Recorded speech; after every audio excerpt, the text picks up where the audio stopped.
August 31st, 1944. Somewhere in eastern France, a courier is riding hard through the rubble of a liberated countryside. In his satchel, a desperate plea from a French mayor and city prefect, addressed to an American general who has shown the world he stops for nothing. The message asks the army to go around their city, to spare it from the fire of war. What happens next will define one of the most brilliant and brutal strategic calculations of the entire Western Front. The summer of 1944 had already passed into legend. General George S. Patton's Third Army had smashed through the Normandy hedgerows, broken the German stranglehold on France, and raced 400 miles in 30 days, liberating Paris and leaving the Wehrmacht gasping in its wake. Now standing on the western bank of the Meuse River, Patton squinted east. The Rhine was barely 2 days away.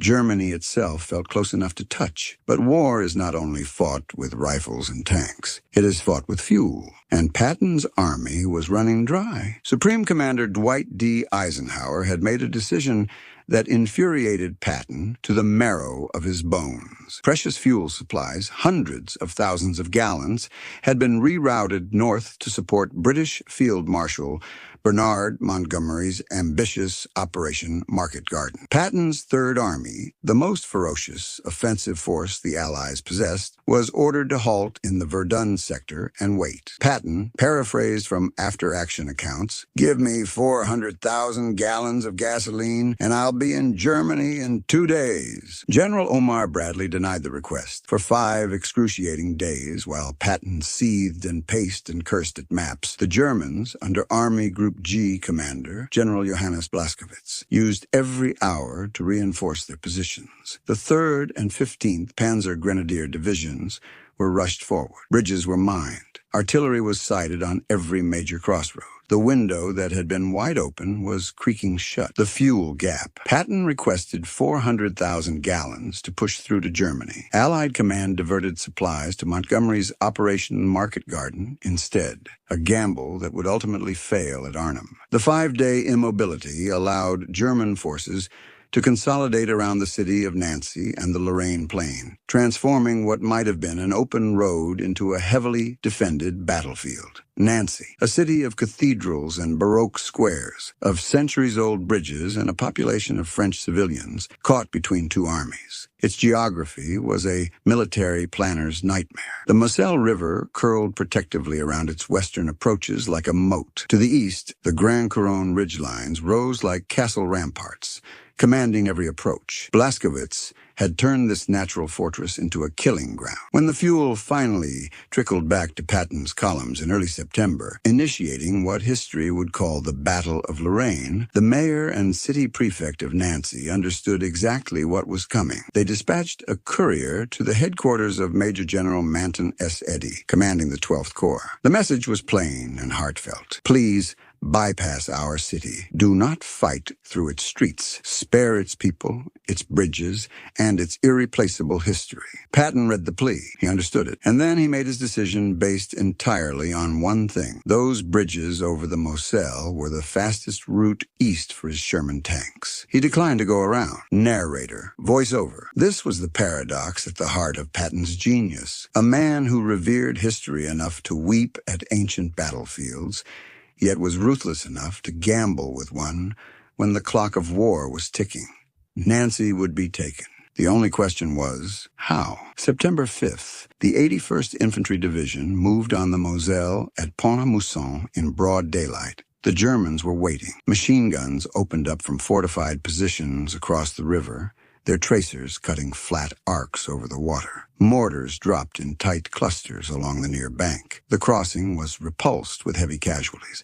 The Moselle had drawn first blood. Patton did not panic. He probed. He looked at his maps with the cold calculation of a surgeon identifying a different incision. 6 days later, on September 11th, the 81st Infantry tried again, this time south near Dolcon, where German defenses were thin and autumn rain had draped the river in mist, so thick a man could disappear into it at 10 paces. A lone German sentry was silenced in the darkness. American infantrymen crossed the Moselle in small boats, water running black and cold around the gunwales. On the far bank, engineers moved forward, and by dawn, had constructed a treadway bridge, a ribbon of steel pontoons stitched together against the current, strong enough to bear the weight of armor. September 12th, the first Sherman tanks of the 4th Armored Division ground across the treadway bridge, their steel tracks clanging against the pontoons in the gray morning light. Leading them was Lieutenant Colonel Creighton Abrams, a compact,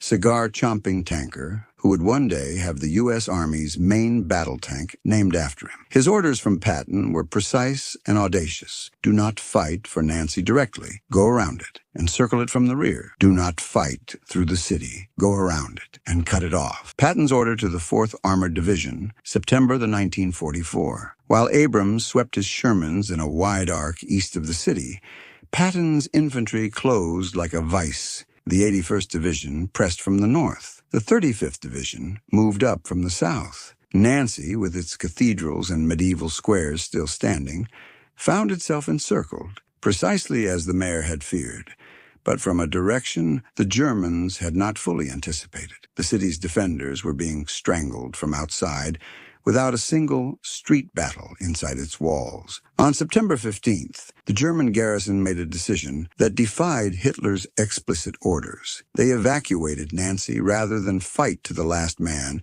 amid its population. Before leaving, they rigged the bridges for demolition. But French resistance fighters, moving silently through the city's cellars and back streets that they had navigated for 4 years, found the detonator wires and cut everyone. The bridges stood. The city was intact. The Germans were not finished. 3 days after the fall of Nancy, on September 18th, the German 5th Panzer Army rolled forward near the village of Arracourt in what would become the largest American tank engagement on the entire Western Front. Their weapon of choice, the Panther tank, 50 tons of sloped armor, and a high-velocity 75mm cannon capable of killing a Sherman at ranges that far outreached American guns. On paper, it was a mismatch. The Panther versus the Sherman. The German Panther, AOSF G, carried 80 millimeters of sloped frontal armor and a 7.5-centimeter KWK 42 gun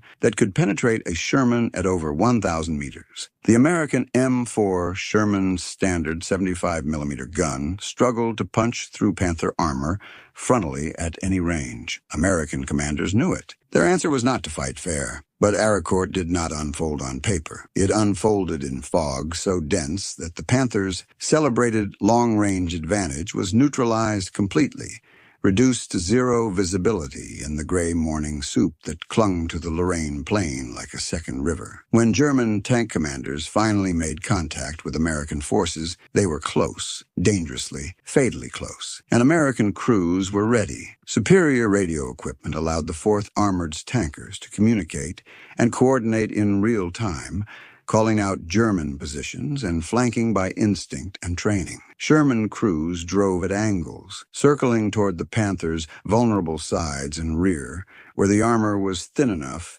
that even a 75mm round became lethal. The Panthers, designed to kill at 1,000 meters, found themselves in a knife fight at 100. By September 21st, the German 5th Panzer Army's assault had been destroyed. The Battle of Arracourt was over. The Lorraine plain belonged to Patton. When the people of Nancy emerged into their streets that September, what they found was extraordinary. Their city was whole. The Baroque facades of the Place Stanislas still stood. The cathedrals held their spires against the autumn sky.